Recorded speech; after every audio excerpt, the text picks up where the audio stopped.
Evet arkadaşlar, Can Suyu kanalıma hoş geldiniz. Öncelikle yine aynı şekilde başlamak istiyorum. Kanalıma abone olmayı, bildirim zilini açmayı, eğer videomu beğenirseniz beğen tuşuna basarak bana destek olmayı unutmayın lütfen. Bu bizim için tabii ki çok önemli. Bugün sizlere çok orijinal, belki de bugüne kadar hiç görmediğiniz bir yöntemden bahsetmek istiyorum. Orkide toprağı, aslında orkide toprağından bahsedeceğim yani. Bakın, görüyor musunuz? 1 2 3 4 5. Tam 5 tane dal verdi. Neyin içerisinde dal verdi? Hemen göstereyim. Çok şey yapacak, hoşunuza da gidecektir bakın. Bunu çok, eğer bu şekilde yaparsanız bakın, kuş yuvası gibi çok rahatlıkla çiçeğinizi alıp, bakın görüyor musunuz kökleri?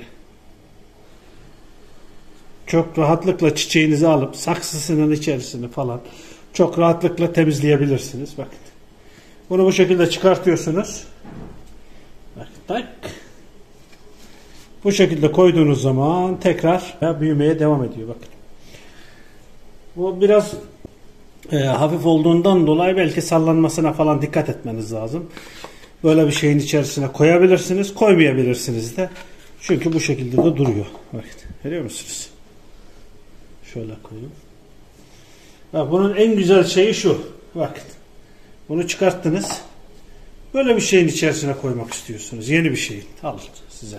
Tak. Bakın. Görüyor musunuz? Yıkadınız, temizlediniz. Şeyini değiştirmek istiyorsunuz. Bunun içerisine koyarsınız. Sonra başka, yani bu şekilde mesela hemen yine saksını değiştirelim. Saksını değiştirmek istediniz. Büyütmek istediniz veyahut da saksını. Tak, bu şekilde büyütebiliyorsunuz. Bakın. Görüyor musunuz? Yani bu yöntem çok güzel. Ne kullandım burada? Ben de şunu söyleyeyim, yani itiraf edeyim. Bu kadar verim alacağımı da tahmin etmiyordum yani. Çok kısa sürede, bakın 2 tane kökü görüyor musunuz şuradaki? Bakın.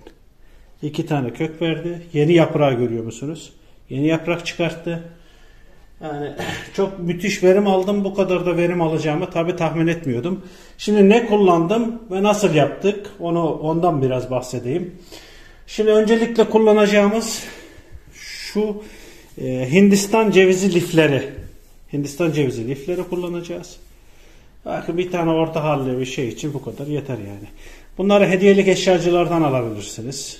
Yani ben Almanya'da yaşadığım için Almanya'da bu Noel kutlamalarında, Weihnachten diyorlar burada. Weihnachten kutlamalarında bunlardan çok geliyor ve ucuz da geliyor yani 1 lira, 1 euro, 1,5 euro falan geliyor. Onlardan aldım, bir deneyim dedim ve çok güzel verim aldım. O yüzden nasıl yaptığımı sizinle paylaşacağım. İlk önce eski bir orkidemin nasıl buna geçireceğim. Temiz olsun istiyorum biraz da. Buna geçireceğim ve nasıl yapıldığını göstereceğim size.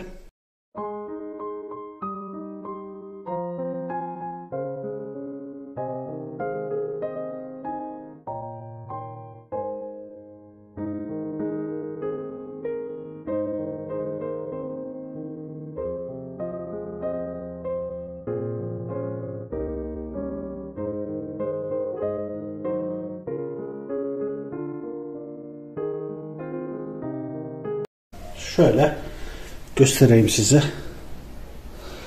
Bakın, bu şekilde olacak.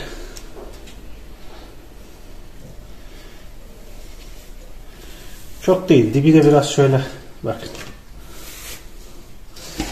Dibine biraz şöyle koyalım. Kuş, dediğimiz gibi kuş yuvası gibi.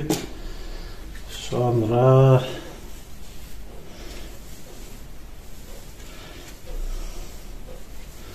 yani o kadar zor bir şey değil yani, dediğim gibi.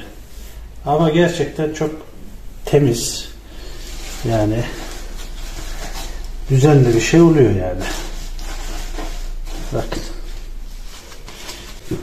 Şöyle yapalım. Şöyle sağlam durması için. Şöyle.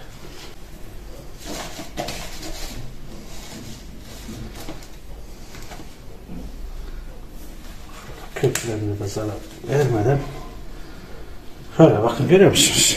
Hemen suya batıracağız. Bunu Şöyle götüreyim.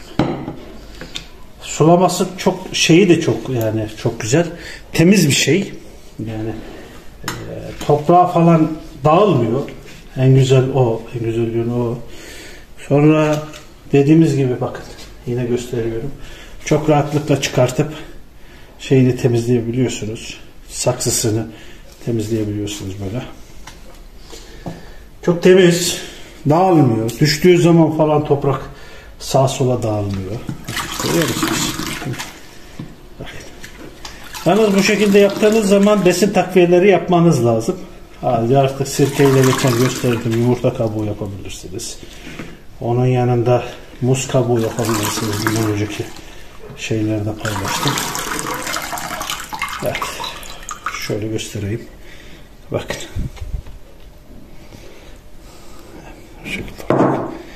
Aynı şekilde bak. Biraz önce gösterdim. Görüyor musunuz? Bakın. Ne kadar temiz. Tak. Koyacaksınız. Ve çok güzel bir şekilde orkideniz bunun içerisinde gelişecek. Dediğim gibi benimki gelişmeye başladı. Onu çok dikkat edin. Yani çok sık yapmayın. Bakın görüyor musunuz? Ayar bu olacak. Dibine biraz koyun. Ondan sonra şey yapabilirsiniz. Bunu takviyeye bakarak sulama noktasında da karar verebilirsiniz. Yani ne kadar sulayacağınıza, ne şekilde sulayacağınıza da karar verebilirsiniz. Onu kendi bileceğiniz iş. Şöyle göstereyim. Çok kolay ya. Gerçekten çok enteresan yani. Benim de bu kadar bu şekilde olacağı hiç. Şuralar nemli kalıyor alt. Alt nemli kaldığından dolayı besleniyor. Üst tarafta da şey olmuyor bakın. Evet. Tak. Başka bir saksıya koyarsınız dediğimiz gibi. Fark etmez. Şöyle koyayım. Hemen. Görün. Evet bugünlük de bu kadar. Kanalıma abone olmayı, bildirim zillerini açmayı, eğer videomu beğendiyseniz daha doğrusu beğen tuşuna basarak bana destek olmayı unutmayın lütfen. Hoşça kalın, sağlıcakla kalın, sevgiyle ve orkidelerinizle birlikte kalın.